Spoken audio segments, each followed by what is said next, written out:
Maladie ancienne mais toujours d'actualité. La syphilis reste un défi diagnostique pour tout clinicien. Aujourd'hui, nous décortiquons ensemble cette infection complexe, de sa transmission à son traitement, en passant par ses pièges diagnostiques. Commençons par le coupable, Treponema pallidum. Une bactérie de la famille des spirochètes. Ses particularités, elle a une forme spiralée caractéristique, impossible à cultiver sur milieu artificiel, extrêmement fragile dans l'environnement extérieur, transmission presque exclusivement par contact muqueux direct. C'est cette fragilité qui implique pourquoi la syphilis ne se transmet pas par les toilettes ou les piscines, contrairement aux idées reçues. La syphilis se déroule en 4 actes, comme une tragédie classique.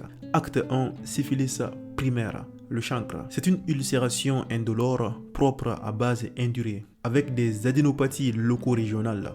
La guérison est spontanée en 3 à 6 semaines. C'est le premier piège. Acte 2, syphilis secondaire.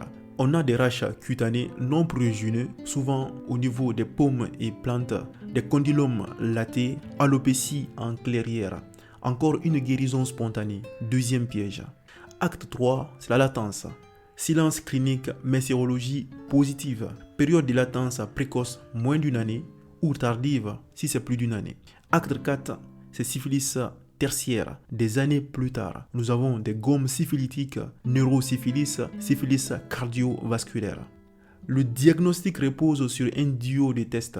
Tests non tréponémiques, dose des anticorps non spécifiques, titres utiles pour le suivi thérapeutique, peuvent donner des faux positifs.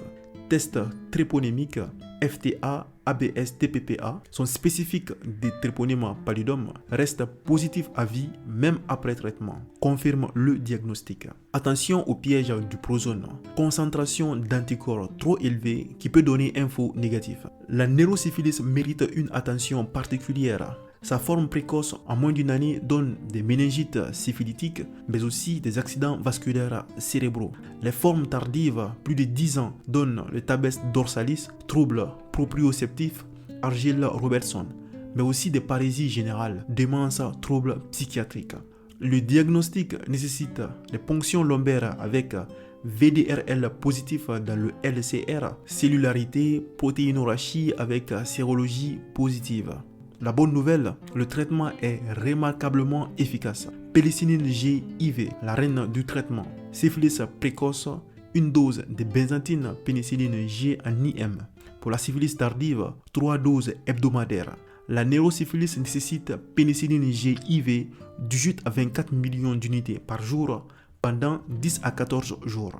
En cas d'allergie, désensibilisation obligatoire. La pénicilline reste le gold standard. N'oubliez pas la réaction de Jarvis-Herxheimer, aggravation transitoire dans les 24 heures après traitement. Quelques situations qui demandent une attention particulière. Chez les femmes enceintes, dépistage obligatoire. Traitement reste identique. Chez les VIH positifs, les tableaux sont atypiques, donc monitoring renforcé. Chez les sujets contacts, traitement systématique si exposition moins de 90 jours. En résumé, retenez ces 5 points cruciaux. Pensez syphilis devant toute lésion génitale ou rash atypique. Utilisez le duo test non tréponémique plus tréponémique. La pénicilline reste le traitement de choix. Surveillez la réaction de Jarvis-Herxheimer. La neurosyphilis nécessite un traitement IV. Cette vidéo vous a été utile, laissez un pouce bleu. Abonnez-vous pour ne pas rater nos prochaines vidéos. Commentez le sujet que vous voudriez qu'on aborde ensuite. À très vite pour un nouveau sujet médical.